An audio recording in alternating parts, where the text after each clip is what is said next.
And we are set for another edition of Wheelchair Rugby's, one of Wheelchair Rugby's great rivalries, Canada versus the United States, here at the Canada Cup 2024 in Richmond, Canada. My name is Wilson Wong, here with Julia Haynes, Dr. Julia Haynes, and we are excited to bring you this historic matchup between Canada and the United States in the last set of games here on day one of the Canada Cup in Richmond. And Julia, you obviously are very familiar with both these teams, and they are familiar with each other. Yeah. What kind of themes have you kind of encountered as the teams kind of have gotten ready for this tournament and the Paralympics? Yeah, so we'll see Canada here start with their high-low with Zach and Whitey as the highs, and Trevor and Eric, I believe. Yeah, Eric as the lows. And we see the USA running a bit more of a balanced lineup with the 3-2-5-2-1-5, I believe, as their starting line here. So balance tends to have a bit more ball movement, whereas high-lows the ball tends to be run mostly by the two high-point players. And we are underway. Canada is in red, the United States in navy blue, and the first offensive possession and the first score going to the United States and the veteran number 5, Chuck Aoki. Trevor's called inbounder there, so he'll go down and get and inbound the ball for Team Canada. Zach and Whitey are looking to get free here. Zach does a great job of it and gets the ball in. So that's number 33, Zach Medell, one of the veteran stars of Canada. Worked up to Whitehead. The ball knocked away and intercepted by the U.S. Quick turnover, looking to get a bit more settled here. Eric Newby with the interception, and then now another score for Chuck Aoki. Canada opening with a victory over Australia, and the U.S. lost to France earlier today in their opener. Really impressive play by the French team this morning. They're definitely an up-and-coming team and looking to make a real stand as they move into their home Paralympics this summer. Canada gets on the scoreboard. So trail 2-1 early in this matchup here. We're all just trying to listen to what some of the coaches are arguing about. Yeah, they're arguing about whether or not somebody is called inbounder with the ball. A lot in wheelchair rugby happens in between the whistles, so you'll see a lot of people fighting for position and space in between when the whistles are blown. That's the fun part of watching a game in person. Yeah. Seeing some of the play kind of away from the ball between the whistles, as you said. Michael Whitehead has gotten the ball in here and is looking to follow his picker, Eric Rodriguez, up the court, and does an excellent job of that. Hands the ball off to Zach. So Medell makes it 3-2. U.S. is coached by Joe Delagrave, the former star player, and Canada's coached by Patrick Cote. Ooh, quick great pass hit down to Aoki, and he will score his 4th try of the game, all the ones for U.S. so far. And that collision at center, I believe, did cause, I thought I heard some hissing there. Yeah, I think that was a flat tire. Yeah. So players are allowed to call in equipment. Then the equipment staff have 60 seconds to either change the tire, put the axle back in, and get them ready to go again. And a large part of that work is done sort of before games, making sure that there are all these pieces of equipment ready to go. Yeah, if you're live in person, you see the stacks of tires on the sidelines. Everybody's got at least one spare ready to go. And indeed, the U.S. is ready to go. Josh Wheeler getting a new tire. Aggressive, yes. Whitehead finding room and getting into the open. And you'll see that although Eric and Trevor aren't necessarily carrying the ball very much, you'll see that they're making lanes that allow Medell and Whitehead to move up the court. It's Aoki with the ball once again. And so far it's been easy to keep track of the scoring because he's gotten all 5 tries for the U.S. The Americans are up 5-3. Whitehead getting the pass, outlet for Medell. And back the other way. The two teams will go down the floor as the Americans now will try to restore their 2-point lead. We see Canada setting up for some key defense, and we'll get to watch the U.S. run a key offense play here. And what makes an effective key offense? Working together and all being on the same page as you're moving with the ball through the court. You really try and maximize the rule that you can't have 4 players in the key on defense, so you really try and make use and create 2-on-1s in all key offense plays. Aoki scoring again for the Americans. It's 6-4 for the Stars and Stripes. Eric making a great play there and allowing Zach to get around. I believe that's a penalty try for Canada. Yes.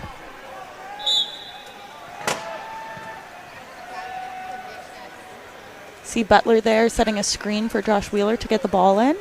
Allows him to flow up the court. Great passing in the key there by Team USA. And so Aoki makes it 7-5. And he had to lean back a little bit there too, which can be a hard play. Yeah. One of the very interesting things about wheelchair rugby is in order to play, you have to have an upper extremity impairment. So the catching and passing is always a bit more exciting and iffy than in some other parasports. Really emphasizes the skill that all the players have to be able to make and catch all of those passes. So the U.S. has a player off the floor. So Canada will ease the ball through into the scoring area. Canada's looking to set a trap on Chuck here. A lot of this game is in transition. Canada knows they're going to score the goal, so it's just the try, sorry. So it's trying to set up for the next play. And they've done a good job. Chuck calls inbounder.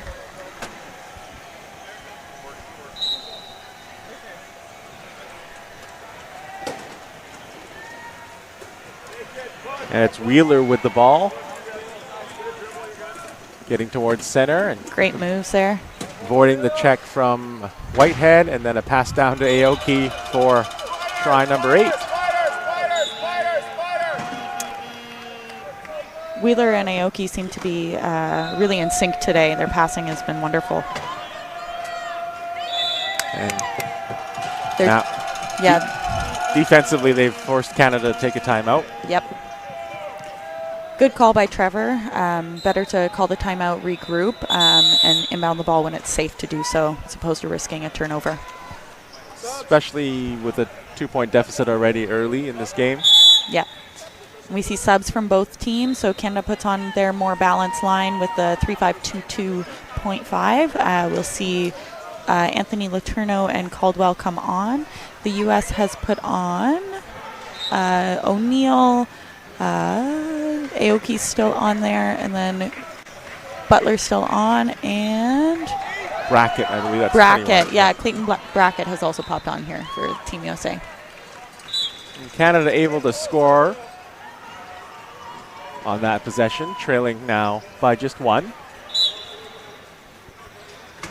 So the timeout does work out. Aoki for the United States. Over center. Passing and to a low point in the corner. Oh, the 2-pointers from Canada are just shy of getting there. The U.S. regains its 2-try advantage. Canada will inbound, and it's Caldwell. Medell. Great give and go by Cody and Eric there. Pass into open space by Canada, and it's Letourneau.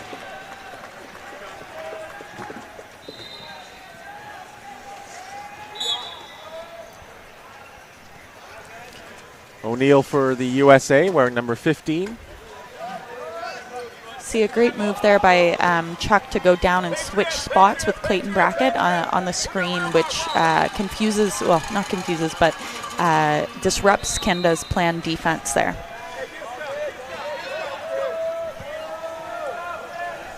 So we're seeing some other players score for the U.S. Brackett there.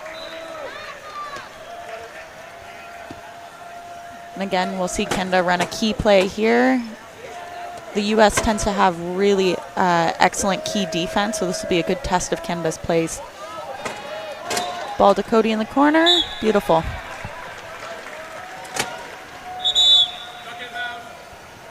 And Aoki will inbound for the U.S. team.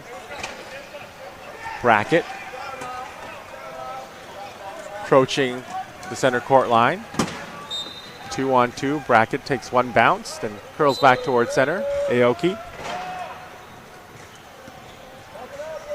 Aoki finding room. Going to his right and squeezes in for the try. So what's not shown on the screen right now is there's a battle between the low points at half court.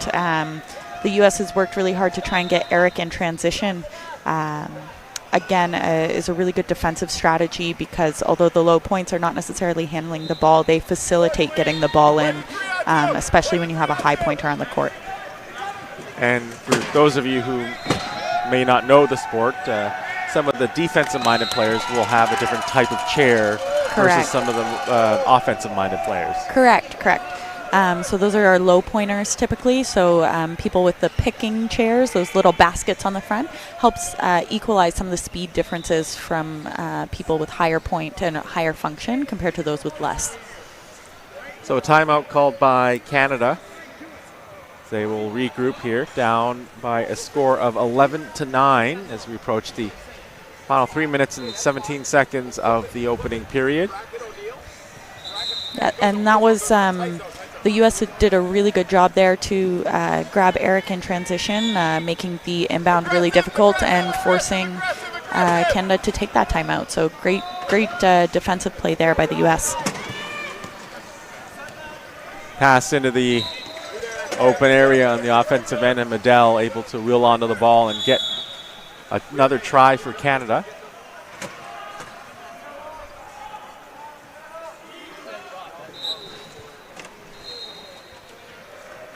O'Neill in for Aoki.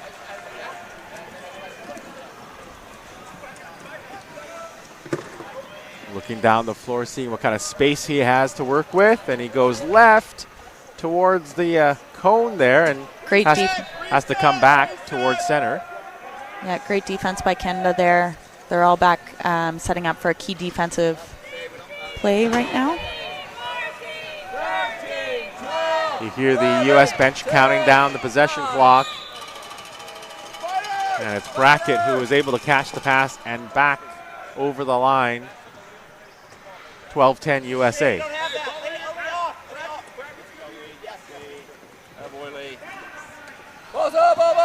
Good job, Tony, for getting open there. Letourneau with the ball for Medell. Oh, great play in tight space to grab that ball and then power his way to the line for another try.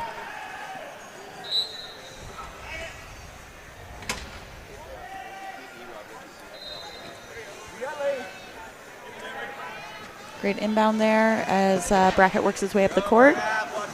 Tony caught him in a dangerous spot there, and he was forced to call a timeout for risk of getting an over and back call.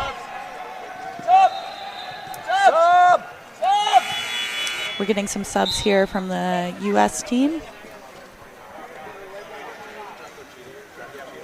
So coming onto the court for the U.S., 6, Jeff Butler. Number 2, Chuck Melton, another one of the veterans for the U.S. team.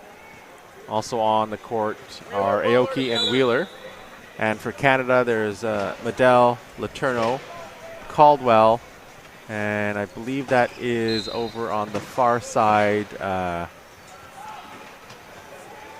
That is, let's see, Furtado Rodriguez, U.S. goes in for the try. Caldwell, two-hand pass towards Medell. Medell, quick outlet. And a breakaway score there for Canada to get back within one. It's Letourneau wearing number 21 for the team in red. Aoki.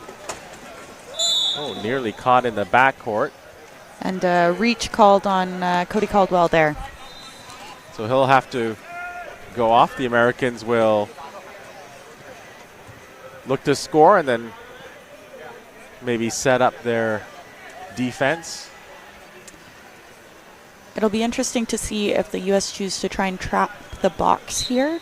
Sometimes if you have a player who doesn't typically inbound, they'll go and try and stop the player in the penalty box from being able to get on the court, forcing them to call inbound, again disrupting the next play's offense. I don't think they will do that with Cody Caldwell in the box because him and Tony are pretty interchangeable, but we'll wait and see. And of course, as we are in the last stretches of the period, you'll also see their strategy determined by how much time is left and how many possessions might be left for each team. Yeah, most teams will have their ideal timing set out well in advance of when they want to score and what plays they want to do depending on if they have the ball or not at any given time underneath 2 minutes. Caldwell wheels onto the pass, then over to Letourneau. I expect that you'll see the U.S. try and score anywhere between 52 and 55 seconds here. We'll see if Canada can disrupt this American plan. Collision in the backcourt. The U.S. trying to move the ball over center. Aoki comfortably over the line, and then the U.S. curling back towards center to set up their offense. All of this is done to try and set up a last goal because in rugby, if you can get the last goal in all 4 quarters, you essentially have gotten 2 turnovers in the game. And the American score of 53.1 seconds to go. Yeah, I'm sure that was right to their playbook. And you'll see them retreat. They don't want Canada to be able to score quickly here, so they come back deeper on defense. 37 seconds left in the first quarter. Medell over the try line. 31.8 seconds left in the opening period. Aoki. Ball into Aoki down low. Eric's going to try and stop him, but quite the mismatch there. Aoki to Wheeler and then back to Aoki. He's going to peel out before trying to run a play, probably around 15, I would assume. You hear the countdown. 9 seconds left. Aoki. Penalty try, but on Anthony Letourneau, which actually plays into Canada's hand pretty well here. They have 7 seconds to try and get the last goal, which, if you're Zach, that's a pretty easy task if no one's in your way. Building up ahead of steam. Intercepted at the line. Oh, what happened there?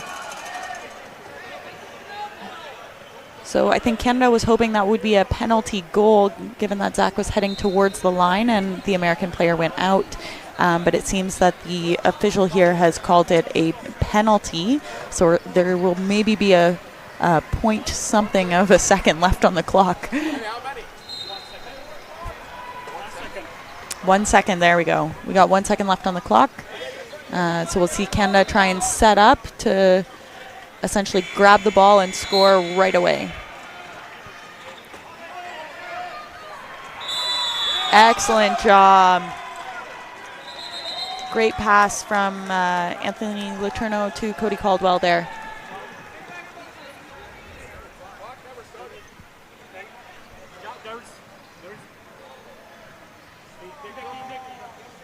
So I think there is now another argument, basically with the Americans saying the clock never started. Okay, so replay the replay that try. Hopefully it can go in Canada's favor. So I think part of the issue was they actually put 0.1 seconds on the clock, and then it never started. So now we have 1 second. Ball lobbed into Medell. Nice. And they did it twice. Counted only for one, Counted but only for one. great job on Canada to get the last try in that quarter. I think they may actually have the possession arrow again, but we'll find out at the start of the next quarter. So Canada will go into the break down by 1, 16-15, and some good momentum as they took advantage of I think just kind of some uncertain scenarios down at the other end, but they were able to execute no matter what the situation was and are down by 1, despite spending most of that quarter down by 2. Yeah. You saw Canada really reel in their focus. Sometimes when there's a lot of stuff happening with the clock and the officials and everything else, and lots of people are arguing, it's really easy as a player to lose your focus on what you need to do on court. But Canada did a really good job there to maintain their focus, get set up, and score that try with 1 second to spare. You're watching Canada Cup wheelchair rugby action live from the Richmond Oval in British Columbia, Canada. My name is Wilson Wong, here with Dr. Julia Haynes, bringing you the commentary to this exciting rivalry game between these North American countries. Of course, these two countries very instrumental in the history of this sport, which was invented in Winnipeg in the late 1970s and then brought to the rest of the world. And certainly we are lucky to have been a part of this, no matter what kind of role people have had in wheelchair rugby. It's been such a joy to be a part of and to experience. And we've talked about it in the other webcasts. If you are local, we definitely encourage you to come out and take in the games in person here at the Oval. There's just so much you can experience and so much you can see kind of away from the ball that you talked about earlier in the game, and the strategy and the finesse that comes with it. Yeah, and it's often, if you've never seen the sport live before, the sounds and the action live are something to behold.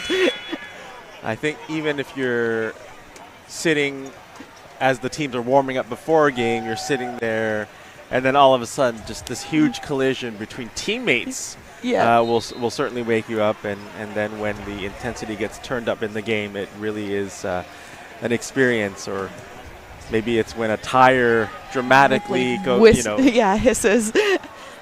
We see Justin Beavers coming on for the U.S. team here. He is Pacific Northwest local, playing for the Portland Pounders team.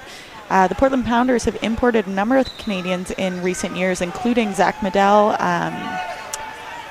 So we know Justin Beavers well, and it's exciting to see him make his international debut here.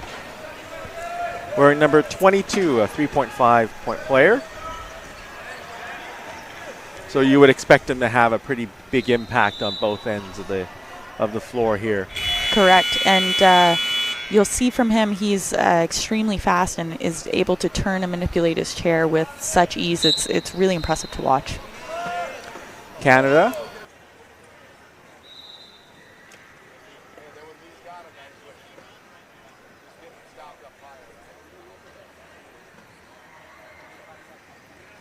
All right, looks like we're set to get back underway. There's Aoki's chair getting repaired.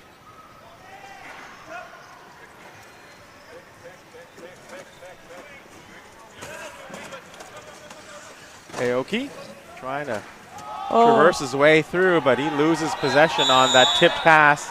12-second call. So although that ball was going to go out of bounds, the ball has to get over half within 12 seconds of it being inbounded. So that 12 seconds expired before the ball went out, and now it is Canada's ball.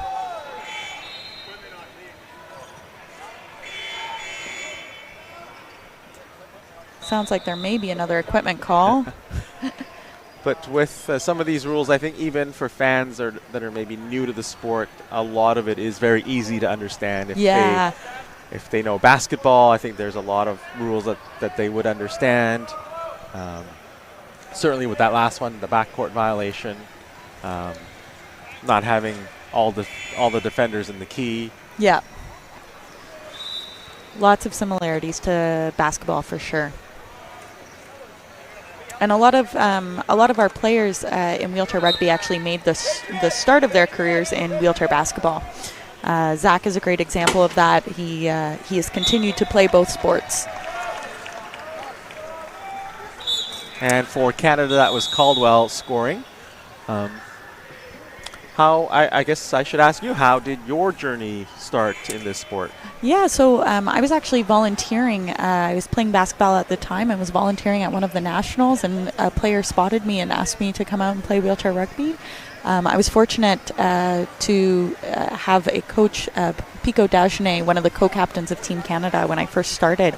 And the community in wheelchair rugby is like nothing else, and so I was hooked pretty quickly. It is really fun to see. Today there was the opening ceremonies, and seeing everyone just light up when they saw someone they knew from a different country, a different organization, a coach or a former player. It was really neat. It's one of the most unique things about wheelchair rugby really is the community. There's, on court there's fierce battles, but off court, we're part of one big wheelchair rugby family. So O'Neill and Brackett will come back in. Beavers will be spelled off, as will Butler.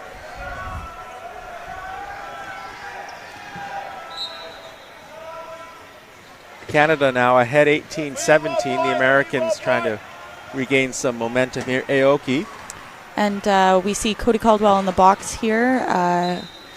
And so Aoki will take his time letting his players get set up for the transition before scoring. Aoki was pointing at the floor. Oh, there's there's something from someone's chair is on the floor there. So good eye by Chuck Aoki there. We also see Eric Rodriguez needing an equipment of some variety. Maybe his axle is out. Was he pinned to Fredette's chair? No. No. Typically, if they're pinned, unless they're stuck in a way that they the chairs are on top of one another, you're just stuck and you have to get yourself off. Hence why those picking chairs can be so effective at times.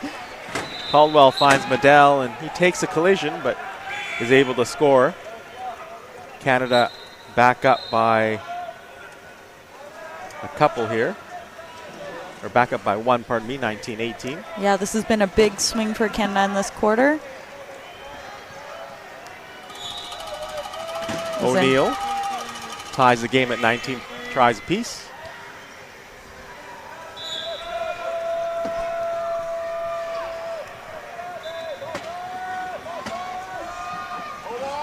Letourneau. Caldwell. Medell. He looks to find room to his right. Lots of time in the possession, so he'll fire away to his left, and Letourneau once again able to grab the ball and score. And you saw Eric there, number 41, make a really nice seal that allowed Tony to get into that corner.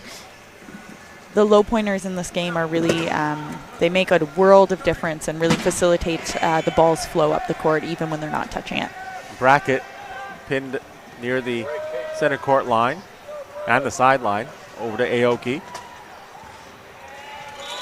Finds Fredette on his left, and he scores. 20 points apiece here, Canada and the USA.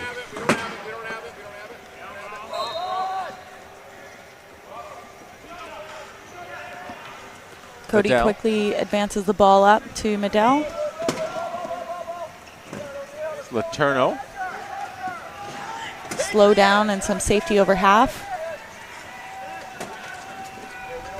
5:04 to go before halftime. Medell going inside and finding Caldwell, who scores.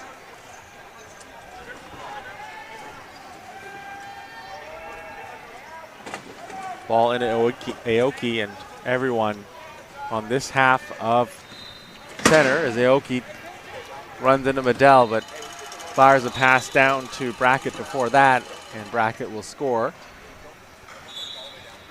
There are some subs in the sub box here for the U.S., so I imagine at the next whistle they'll be coming in. Caldwell and Dagenet working together. Eric. Nicely. Oh, that's right. Pardon me. That was Tato Rodriguez. Subs. And that was a reach call on Chuck Aoki there. That will allow us to bring subs in. Hirschfield in for Canada. Oh, we're seeing a new line here. So we have the 3-5-2-5-1-1 line with the co-captains, Dagenet and Hirschfield, and the youngster Rio Kandakovac. It was very impressive in the game today against Australia.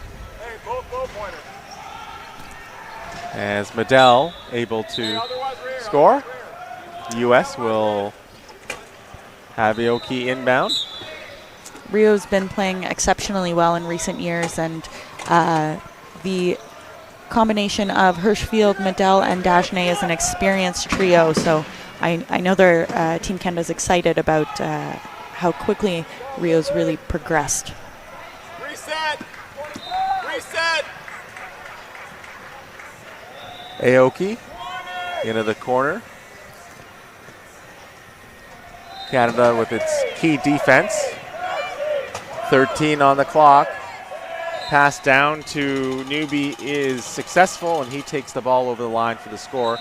Canada sounded like they got a hand on the pass. Yeah, they definitely did. Their defense is quite good here.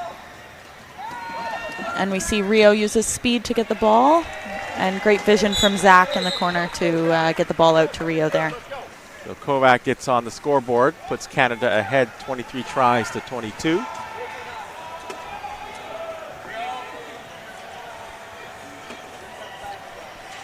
So we see the two Class 1s there trying to lock up Josh Wheeler, and Zach's going to try and take Chuck Aoki one-on-one. The U.S. successfully puts the ball back into play. Oh. Wheeler loses control of the ball, and it's Canada ball. It's right off his hand. That's ridiculous. So on the replay there, up to the viewers to see who they thought the ball was off of, but the refs did call it off of the U.S., so it's a turnover for Canada. And Joe Delagrave slightly disagreed. He did not seem happy with that one. I mean, in those close calls, when you're on the losing end of it, you almost always disagree.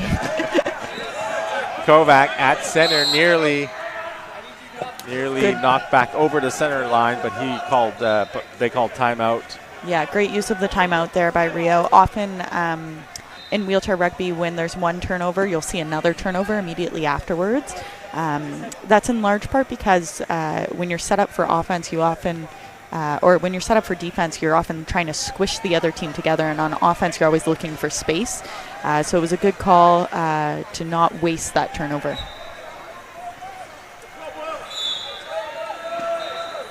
Medell.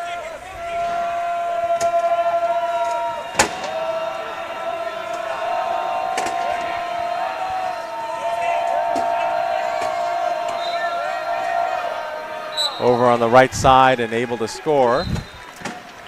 Looked like there was not a lot of space over there, but he made it work. Again. Go ahead. Oh, I was going to say we see a similar defensive strategy here with Zach taking the one-on-one with Chuck Aoki and the other three trying to defend the screen. Well, it's worked as it has forced a timeout by the USA, and it's helped Canada build a 24-22 lead here inside the final 3 minutes of the first half. By the looks of it, we're getting low on timeouts for both teams here, so we might have some no timeout rugby played in the second half.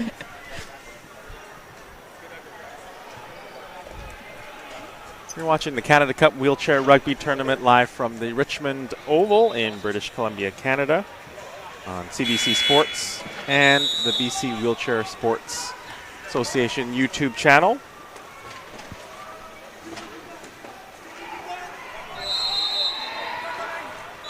USA 6-time Canada Cup champions, trailing 24-22 against the host team, Canada. Aoki. Great play by number 11 there. Lee Fredette to get in Zach's way and allow Chuck to move the ball up the court and score the try. And once again, cutting that deficit to just 1. We'll see what Canada can do to respond. It's Hirschfield. Dagenet back to... Low point give and go is not always an ideal circumstance, but they've made it work. As they get the ball to Medell, and he'll have to get rid of it or call a timeout. So what the U.S. did there that forced that situation is Josh Wheeler stopped Patrice Dagenet-Pico from getting to Zach's, from preventing them from running an effective screen, which caused a bit of a scramble. Then you saw the low point give and go. They got the ball in low. So great defensive work there by the U.S. And you'll see him do it again. Wheeler goes right to Pico. Canada adjusts well, gets the ball into Rio, who passes it up to Zach up high. And Medell gets past one defender, gets past 2 defenders, and then finds the scoring area and makes it 25-23. Canada does not have any more timeouts left.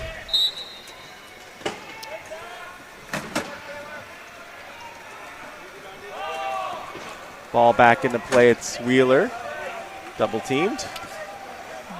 Great job by Trevor Hirschfield and Pico there to really stop Josh Wheeler from moving. That's a tall task for 2 Class 1s, and they're doing a great job of it. Aoki finds O'Neill for the score. 25-24, USA down by 1. They'll have to defend here as Canada is on offense. Medell. Not the easiest inbound, but they made it work. And you'll see Medell move up the court with great ease and score the try.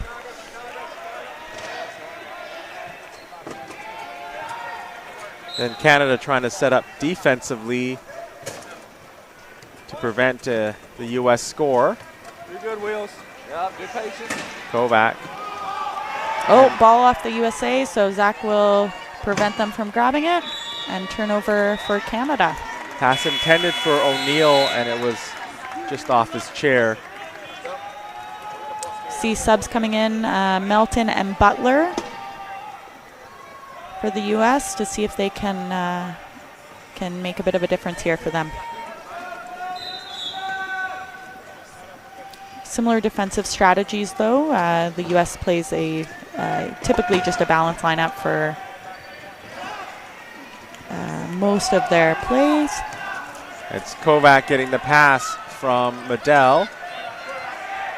Hess stopping and then starting up again, going to his right to score. Yeah, Rio really used his acceleration there to his benefit.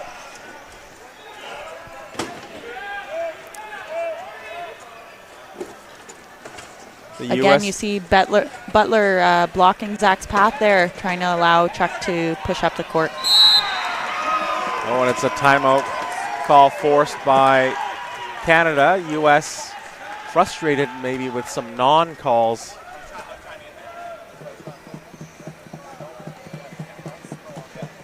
You see the replay as Aoki forced to call the timeout with Medell bothering him. 29 on the clock, so that was a really good call. 1 more second and it would have been a backcourt violation.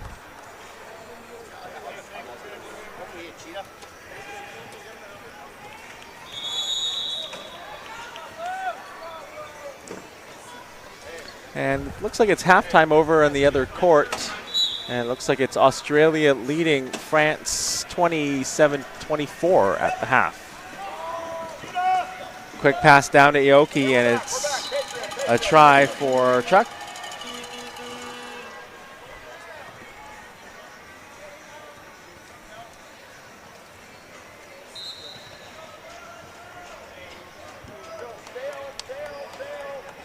So you'll see the key defense being set up by Team USA. We'll see what Canada choose to do here for their offense. A minute 8 to go in the period. Liddell looking to ease his way through, then he'll peel back. Pass towards the middle of the key is knocked out of bounds, staying with Canada. 12 seconds left on the clock there for Canada, so not a lot of time to run another play. I'm sure they are hoping to score quickly here. See a different inbounder here. Pico's going to take the ball. Liddell now with possession. Looking right. Pass into the middle, and it's Kovac scoring. No goal. Oh, just a bit too late there for Kovac. Again, the U.S. really, hats off to them. Their key defense is consistently one of the best internationally. So you see most teams really struggle to score against the U.S. key defense. So now an opportunity to get within one for the Americans. Melton. Triple teamed. Tire goes flat. Sometimes when you're in one of those tough situations, you have 3 people on you and your tire goes, it's almost like a free timeout. Wheeler!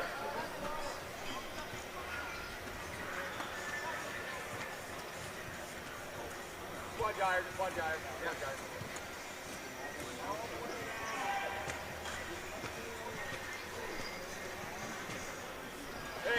Hey, Wheeler! Wheeler! So we see just away from the repairs, Dagenet and Kovac trying to hold up Wheeler. Aoki.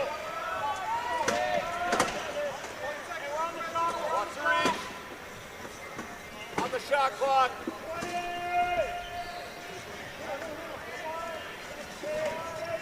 Aoki still with possession. They're 12 on the possession clock. 10 on the shot clock, so about 2-second difference there. And a lob pass from Aoki goes out of bounds. Canada ball. 4 seconds left in the period. Just over the arms of Wheeler. And we see the experienced Mike Whitehead and Eric Rodriguez coming in for this last 4 seconds to see if they can score last goal.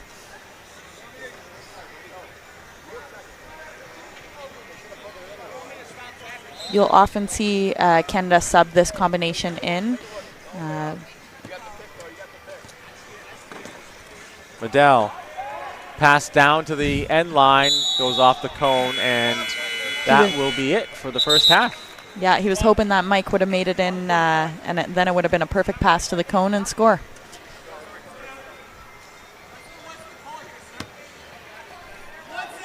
Oh, there's actually going to be 1 second left in the half.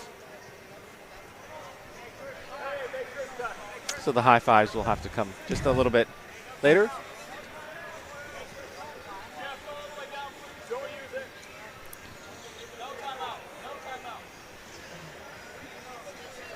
So we're looking to get the clock reset here to have 1 second left on it. The U.S. is inbounding from the far corner, so we'll see what their strategy is here. They may choose just to play it safe.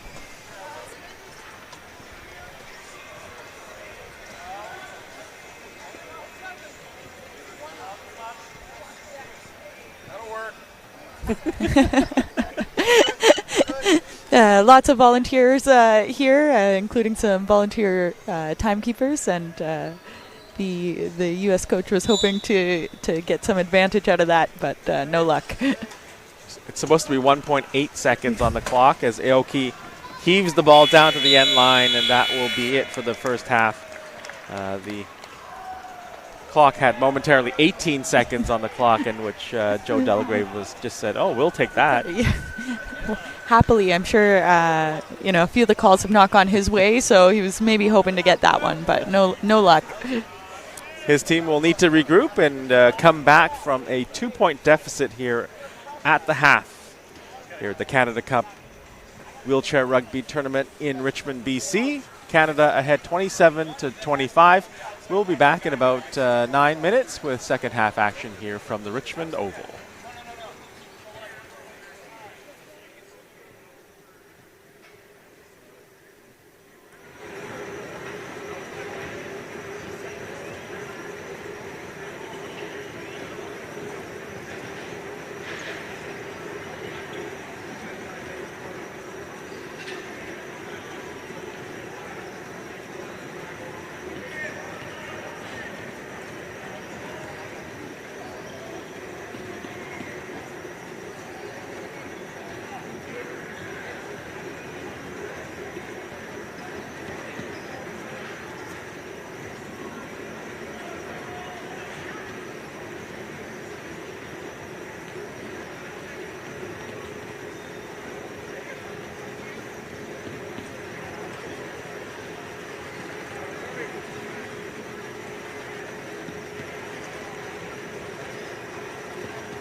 And welcome back, everyone, to the Richmond Oval for live coverage of the Canada Cup Wheelchair Rugby Tournament. My name is Wilson Wong, here with Dr. Julia Haynes, and we are getting set for the second half between Canada and the United States, with the home team leading 27-25. So, Julia, how would you kind of feel if you were the United States after that first half? I mean, they have a lot of good things to take away from that half. You know, they came out in the game, started really strong. They were up at the end of the first quarter by 2. They struggled a little bit in that second quarter there, but I think, you know, they have a lot of tools and a lot of experience to say, you know, we can come back from this. And I'm sure that's what Coach Delagrave was saying in the huddle as well. Stay calm, play the rugby you know how to play. Aoki with the first pass there and finding his teammate Wheeler for the opening score of the second half. Canada now leading by just 1, 27-26. And for Canada, how do you sort of characterize that first half for them? Yeah, it was a bit of a tumultuous start, but they really settled into their game plan. Canada did an excellent job on their transitions, which is really what got them those 4-point swings there through the second quarter. So I think they'll try and continue to focus on having good transitions, that time in between the whistle, to really set up their offense and defense. And Canada restored its 2-point lead on that last try. And the U.S. working the ball ahead to Aoki, trying to get to the line before Caldwell does, and he indeed puts another try up on the scoreboard. Canada has come back to their balance line, their 3-5-2.5 lineup. This lineup is well experienced, especially in this quad. They've done a really good job for Canada internationally. What's unforced error there for Canada. Yeah, as we said, in wheelchair rugby, everybody has upper extremity impairment, so the passing and catching is often a point where you'll get the most turnovers in the international game. We'll see if the Americans can take advantage here. Down by 1 with the opportunity to tie the game. Aoki quickly up the court, and it's going to be an easy score here for Eric Newby. And now we are level at 28 points apiece. See a give and go by Cody Caldwell and Eric Rodriguez there, and they will work up the court together. Ball to Zach, and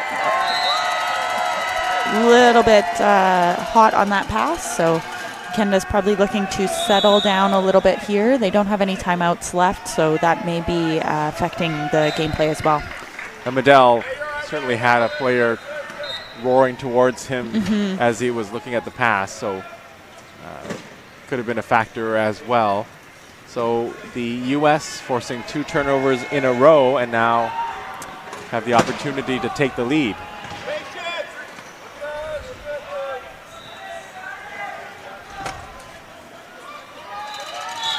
And they do now, ahead 29-28, as Wheeler once again on the end of that pass from Aoki. So instead of the give and go, they've elected to give the ball to Cody up high. Goes, collects an Eric, and then gets the ball safely and comfortably up to Zach. So that's the type of offense they want to be running. Smooth flow, low pressure passes. Really eliminating the percentage of mistakes. Yeah, exactly. You got it. So we see a lot of pressure here on Josh Wheeler. Great ball out on his end, and to Melton to Aoki. Letourneau delivered a big collision, but the U.S. able to convert on that play. Ahead by 1, 30-29, so they've overturned their halftime deficit and now hold a slim lead. Medell working against 3 American defenders. Great pass by Tony to Cody at the other end. They're going to settle down, get the ball into the safety of Zach's hands, and he'll go and score the try. We see subs in the box for the U.S., so at the next whistle, they will probably be coming in. I think I saw Zach also point to someone in the crowd, too. Lots of American and Canadian fans here today. Yes, and I'm not sure if it's captured on the video, but the big heads of all of the players are seated in the crowd, cheering themselves on. U.S. regains the lead, 31-30. Caldwell. Out. Oh, ball up. Let's see if Eric can get there. That ball's knocked loose. Aoki. And you see Pat Cote signaling for a bench timeout there at the next whistle. Probably needing to just regroup his team, getting them to settle down. Well, very quickly, the United States, in less than half a period, has overturned that 2-point deficit and has made it a 3-point swing.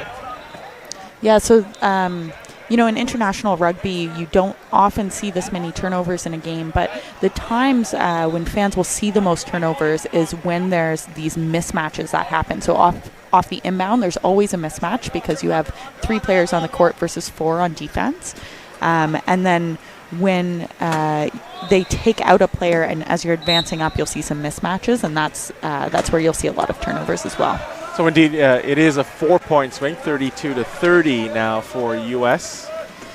Medell looking to stem that momentum.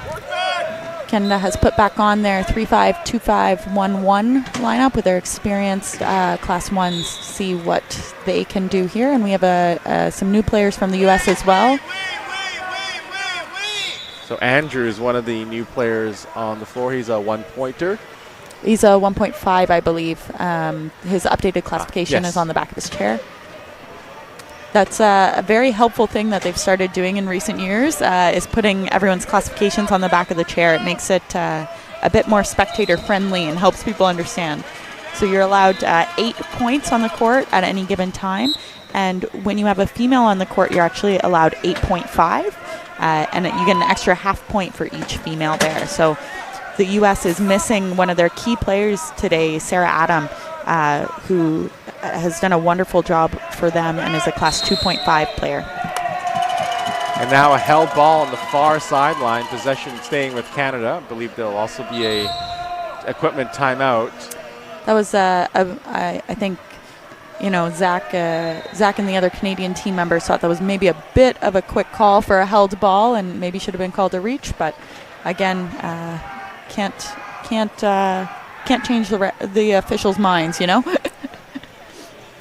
And the classification is done before the tournament, so some players may have their information submitted under a certain classification, say for the program you might get at the event, and then the pre-tournament classification might change. Yeah, exactly. So players are seen, especially if they're new, might be seen for the first time by an international classification panel. And so that's what their class will be when they play internationally. So often the class that's submitted is their national class. I think we saw that earlier in the Great Britain game with a youngster named Tyler Walker. Yeah, you would have.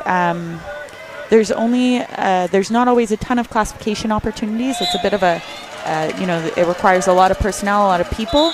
And we're very fortunate to have a number of physiotherapists, doctors, and other trained professionals come and often volunteer their time to be classifiers. So not always a ton of opportunities internationally, but Canada Cup is one of them. And Kovac finds Medell, who gets Canada back within 1.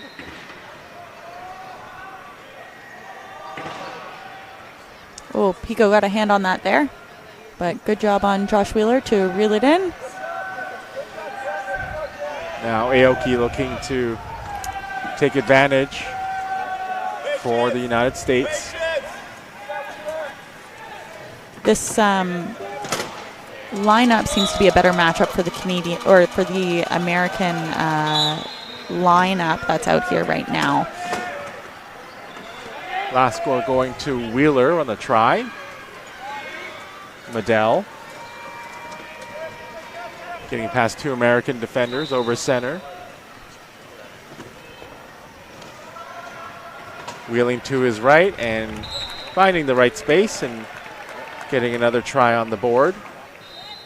And you'll see as soon as Zach scored, he immediately looked to see who he could transition out of the play. So looked for the newer player Andrews there and was successful. Ball's in quite low, so Wheeler has a long way to go to get to the halfway line, but does it with some ease. Well, Liddell was chasing him down, and Fredette just got in the way. So an effective play there by the one-pointer. Nice, Andrews. Andrews needs help. Andrews needs help up. You'll see Pico going to inbound the ball. I believed he was transitioned out in the backcourt, so made the decision to call for inbounder, which is a great play. Great ball into Zach there. And then Zach is looking for Rio. Good. Right there, right there. Yeah! So Dagenet provided a pick that Kovac ran into Andrews, who stopped him just before the center court line, and then we had a flat tire.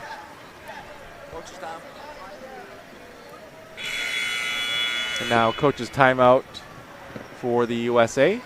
Coach's time, Luke. Coaches? Yes. So you have 4 floor timeouts that the players can call at any time. Canada's out of those right now, and the U.S. has just one left. And then you'll have 2 coaches or bench timeouts that are 60 seconds long, can only be called when the play is stopped, but really allow the team to regroup, can facilitate subs if there's not really a whistle that's being called. So very useful as well.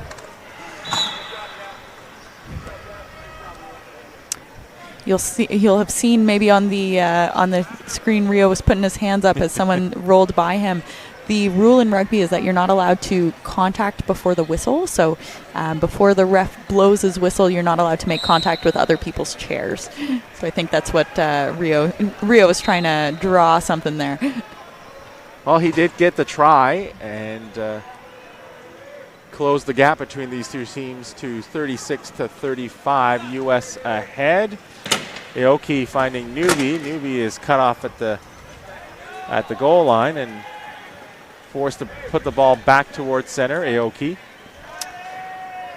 One of the challenges that balance lines like the U.S. here sometimes run into with this 3-2-2-1 is that because you don't have one player who is so dominant and can run the ball from end to end, you have to pass. But the U.S. is really a textbook on how to do that well and without significant turnovers. Aoki scored for the U.S. Americans are ahead by 2. 2:09 left in the third quarter. Medell for Canada. Finding Kovac, and I believe that's an infraction on the U.S. that will send a player to the penalty area. Yeah, so in those types of situations, the officials can make the choice whether to call it a penalty goal if they thought the player was just going to score the try anyway, or to call a penalty where the player has to go into their penalty box and serve a 60-second timeout, or a 60-second penalty. Sorry. See some subs here for Canada. Byron Green and Michael Whitehead coming on. Byron is a BC native, lives on the island in Victoria. He works as an engineer, and so and has a small child at home, so is a pretty busy guy in addition to playing on the national team. Of course, it will be quite the summer for him and the rest of his family and teammates. Yeah, exactly. I know Canada's really excited to see what they can do at this upcoming Paralympics. See Trevor Hirschfield, another Vancouver Island native, trapping the box and forcing number 9 to call inbound there.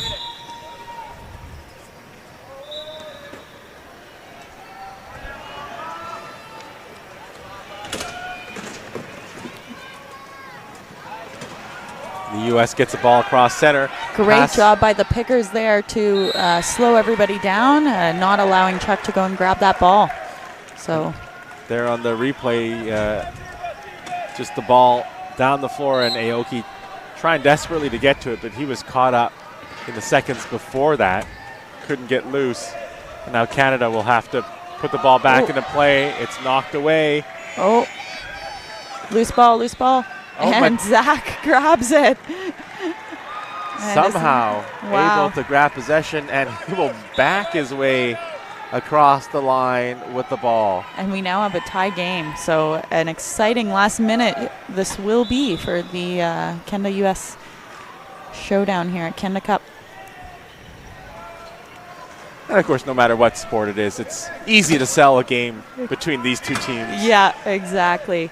And especially exciting in wheelchair rugby, the U.S. league that plays there often will import Canadian players. So these players know each other really well and sometimes play as teammates in the case of Chuck Aoki and Matt Debley, who's on the Canadian bench for most of the year, and then come to tournaments like this and play against each other. So you'll see this key offense-defense play being run by Canada and the U.S. It's about a 12-second difference between the possession clock and the game clock. If Canada had a timeout here, they would have maybe chosen to call it, so the clocks match up and they can ensure their last goal, but they don't, and so 6 seconds left, and Canada is able to convert that play. That was great patience on Zach and Whitey's end to just swing, wait, and pass the ball when it's safe to do so. Whitehead getting the try. We're tied at 38. The U.S. looking to finish the period here with a try. Aoki down to the goal line and will. It was great. Wheel through. Great pressure by Trevor and Whitey there to force him to score, and they have 3 seconds to try and get their last goal here. The clock doesn't stop or start until the ball is touched, so you'll see Zach wait patiently to try and grab it before tossing the long bomb to Whitey in the key. Unfortunately for Canada, it does not connect. It was a desperation play. Not a lot of time for the Americans to get anything done.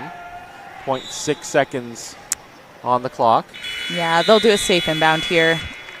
Not worth risking Canada grabbing and scoring in those 0.6.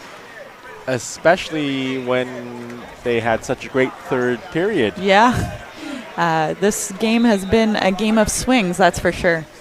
They were down by 2 at the half and now up by 1. Yep, and certainly for the U.S., they were able to cause a lot of turnovers and take advantage and really turn the momentum of the game. And as you talked about, just coming into the period, that they weren't necessarily panicking. It was still very comfortable, and they were patient about it. Yeah, they really settled in and chose to play their own game. They did a really wonderful job transitioning out the 2-point players in Canada's balanced lineup, which is just hard to counter off an inbound.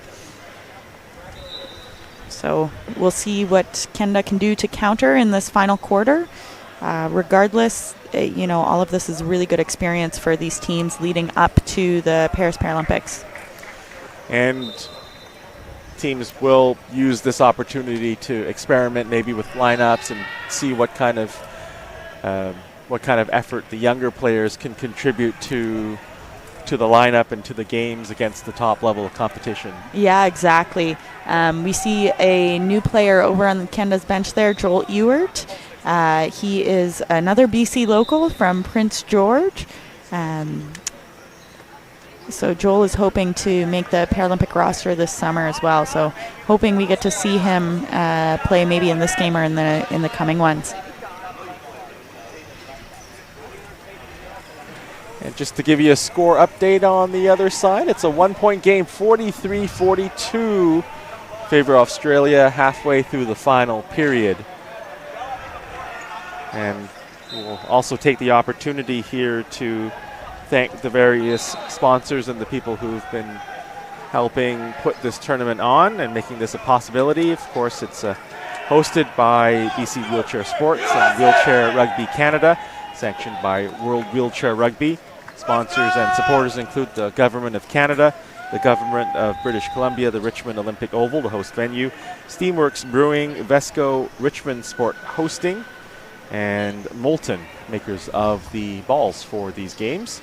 And of course, a big thanks to the volunteers that have been instrumental in allowing these games to take place, and we see them all across the venue here, whether it's serving as ushers or timekeepers, scorekeepers, really integral to what is done here for the athletes. Yeah, wheelchair rugby would not be possible at any level, recreation to international caliber rugby, without all of our fantastic volunteers. So we're always very, very thankful as players to have so many supportive folks around. And the home fans that are here at the Richmond Oval, hoping Canada can mount a comeback, overturn this deficit. Won't be easy. The Americans open with a chance to add to their 39-38 lead. I'm sure Canada is hoping that they can get a turnover right off the hop here, but if not, they will be laser focused on getting some turnovers this quarter to see if they can come out on top. What's really exciting, as you've seen through all of the games, is they're all so close. As time has gone on, the top 6-8 teams in the world, there really is not much of a gap. So on any day, it could be anyone's game, which has made wheelchair rugby even more exciting to watch as years have gone by. You see Trevor Hirschfield doing his special there, is leaking out, and often people just don't realize that he's doing that and scores some really nice goals that way. And you talk about the parity between the top countries in the world, and that will certainly make the Paralympics very exciting in Paris. Yeah, exactly. And a great turnover there. So Zach collected the ball, and the key here will be for him to be patient with it. They have a fresh 40 seconds on the clock, so there's no need to rush to try and score.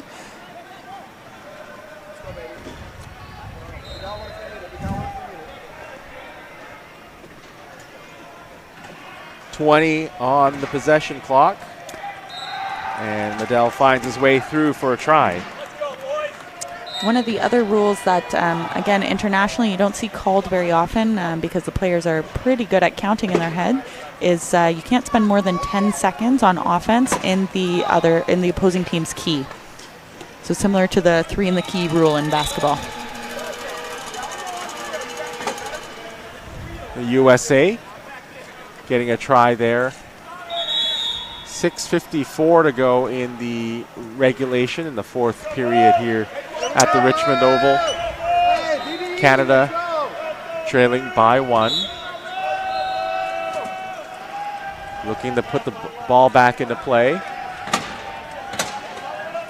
You see Zach getting free there for the ball, and Rio trying to find some space to be a ball option for Zach if he needs it. Liddell getting some space thanks to help from his teammates, setting some picks, and then able to score and tie the game at 41.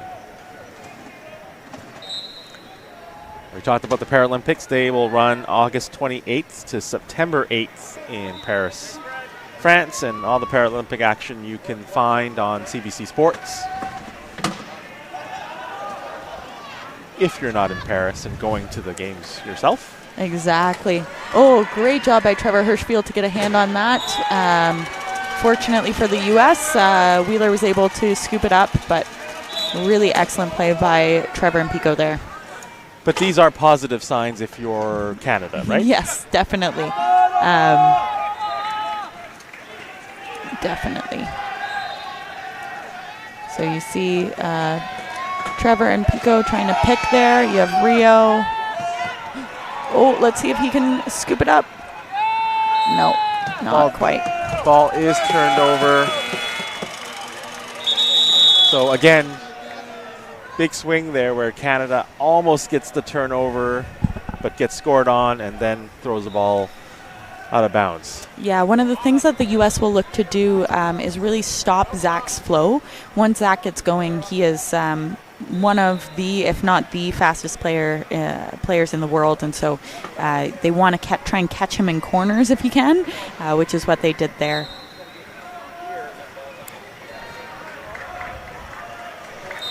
the USA looking to consolidate that turnover, and Aoki gets the inbounds pass and gets into the open for another try.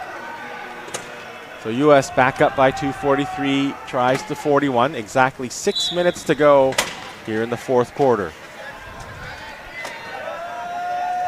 Again, you see them all trying to work together here to get the ball in. Zach's caught in a corner there, unfortunately, but we'll see if Pico can help him out, and he can. And that allows Medell to find Kovac. That's an easy score for Canada's number 1. Great job, O'Neill.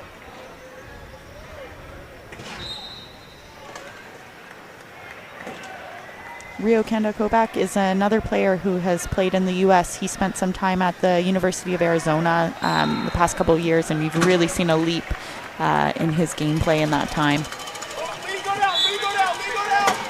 Brackett responds for the U.S.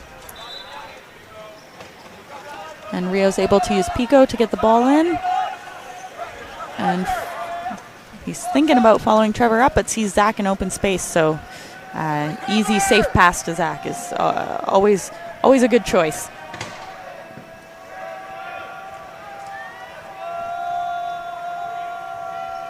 And Medell surveying and trying to figure out his path across the try line, and he will instead find Hirschfield for another score. Great patience on Canada's end, knowing that the U.S. is a really tough key to play against. They did well to wait to see when things would open up. They always do if you have a 4-on-3 advantage in a key. Great job by Trevor to hook and force the U.S. to use their last time out. 5:01 left in the fourth.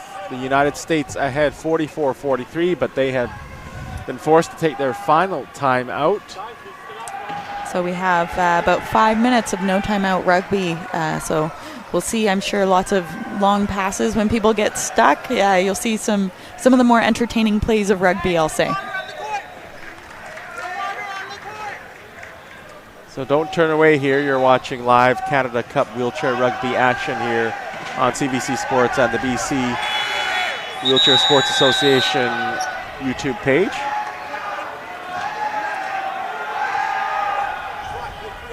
And just peeking over to the other side, the other court, it is tied 50-50 with 42 seconds to go between France and Australia. You wonder if that game's going to go to overtime. It might be an exciting game to watch if you're here at the Richmond Oval.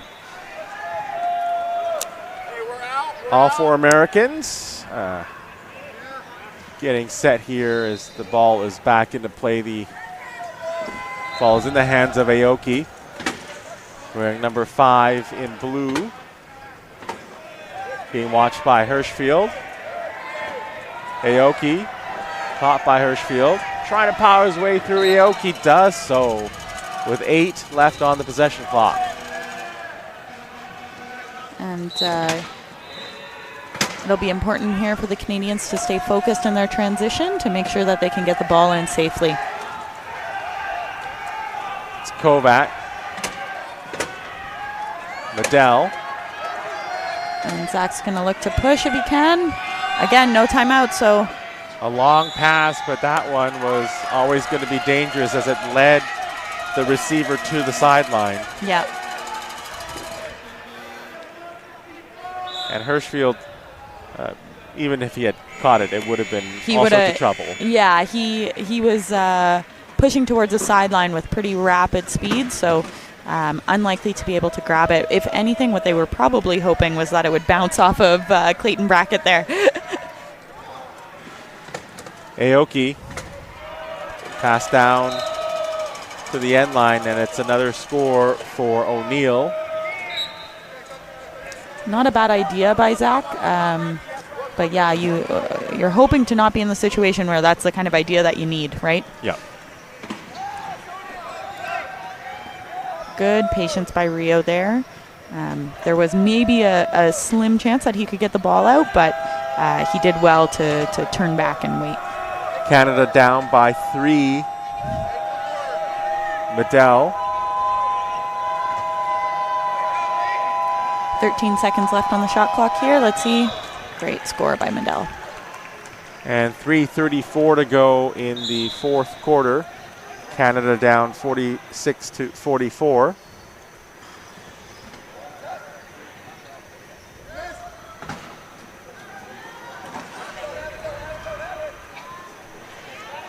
And it's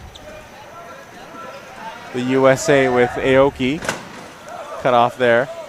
That was a good job by Brackett to turn back, seeing that Chuck was in trouble, and cut off Zach, allowing Chuck to push around. And Brackett finishes that play off to restore the 3-point gap in favor of the USA. Medell met by 3 American defenders in front of the key. And what you're seeing right now is Trevor Hirschfield, a Class 1, taking out Clayton Brackett, a Class 2.5, which creates a functional mismatch in the key. And there you see Kovac scoring for Canada. And then the Americans preparing 3 new subs. 2:57 to go and a near turnover. Great job by Trevor to get his hand in there. We're seeing some subs, and we'll see Travis Morrow on for the first time this game, and Byron Green. Travis was previously, I believe, from Richmond, actually, and is now living out in Toronto.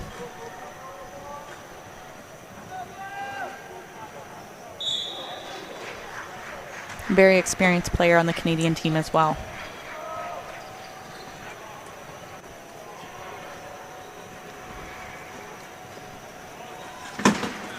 The USA looking to clinch this victory over Canada.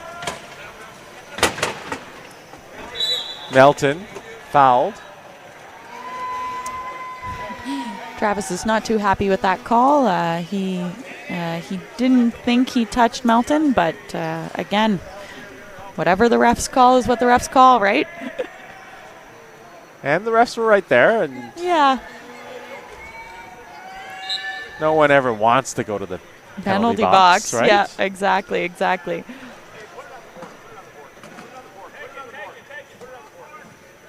So you hear Coach Delagrave telling them to put it on the board. Reason being is both Cody Caldwell and Travis Morrow alternate inbounding, so it's not worthwhile waiting to try and trap the box.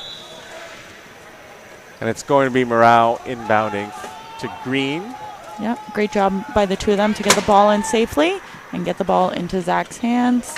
And it's Caldwell handling that pass nicely and scoring for the home team.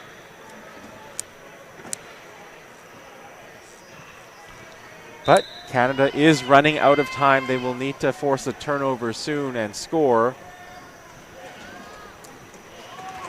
Not going to happen here as Aoki on the end of that lead pass, and he will find his way on the board again. 49-46 for the U.S.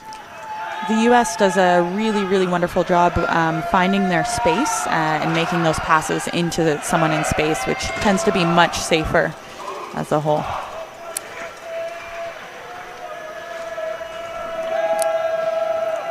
Medell going to his left. Cut off at the line, now to his right. Not a lot of room there in the key, and then he goes inside for Caldwell. Yeah, great catch there by Cody Caldwell. Aoki for the U.S. Another pass into the open space, and another score there for Wheeler. So many teams will, we talked about between 50 and 55. The other number that you'll see often is teams trying to score around 130 because it sets up that 50 to 55 second marker quite well. So the U.S. did a great job of doing that. And Canada won't care as much about getting last goal here per se because they just need some points on the board. And there they get one from Medell, 50 to 48. I see a bench timeout called, I believe, by Patrick Cote and his assistant coach, Garrett Hickling. Garrett was a long-time team member of Team Canada, and one of the better 3-5s, I would say, for much of the 2000s and early 2010s. He knows the sport really well and coaches in the Ontario program as well.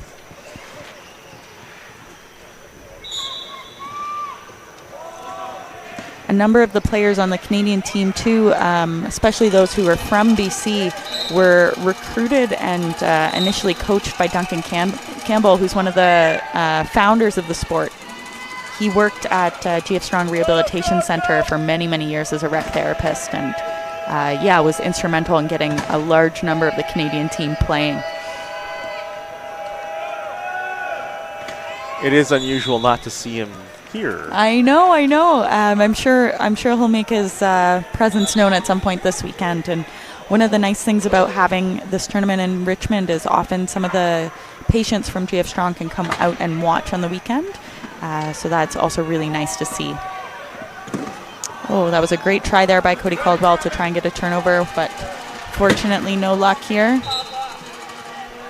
And the U.S. has been very impressive holding on to this lead, protecting it, despite Canada being able to force a couple of turnovers and getting a couple of opportunities. Yeah, they really came back and played the second half strong. Lots to work on for both teams and also a lot to take away as big positives from this game.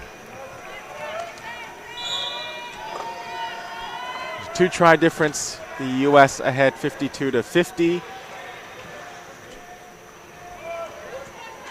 25 seconds to go in the final period. Wheeler ahead to Aoki. Melton wheeling onto the loose ball. Intercepted by Medell, but he goes across. Zach forced a try there by getting a penalty try, which allows them an opportunity to try and score here again. 10 seconds left. They're going to hope to score quickly here.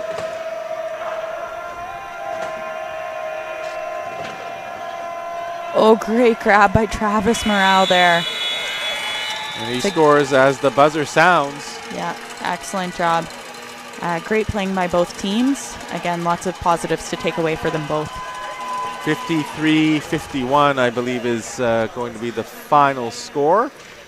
As Canada falls to 1-1, the Americans improve to 1-1 here on the first day of Canada Cup wheelchair rugby action at the Richmond Olympic Oval. Yeah, there should be, there's so much parity between all of those top 6 teams. So each game is anyone's game, really, and that'll make the Canada Cup this year very exciting to watch. So if you're in Richmond, really recommend coming out and getting in on some of this action live. So tomorrow there are games at 2 games at 11 o'clock, 1 game at 2 p.m., and then 2 games at 5 p.m. At 11 o'clock tomorrow morning, Japan will play the USA, Great Britain will play Australia. At 2 p.m., France and Canada will face off, and then at 5 p.m., Australia will face Japan, and the USA will play Great Britain on the floors here at the Richmond Oval. So we hope if you are living nearby and watching, come by and enjoy the games in person and really experience what all the sport has to offer. Yeah, exactly. And obviously, if you're not in town, make sure to tune in to CBC. And yes, we thank you for those of you who have joined us today. We hope it was a fun game to watch, and we're just getting started here at the Canada Cup, so there'll be lots more action here on CBC Sports and the BC Wheelchair Sports YouTube channel. Once again, for Dr. Julia Haynes, my name is Wilson Wong. Thank you for joining us, and we'll chat again tomorrow.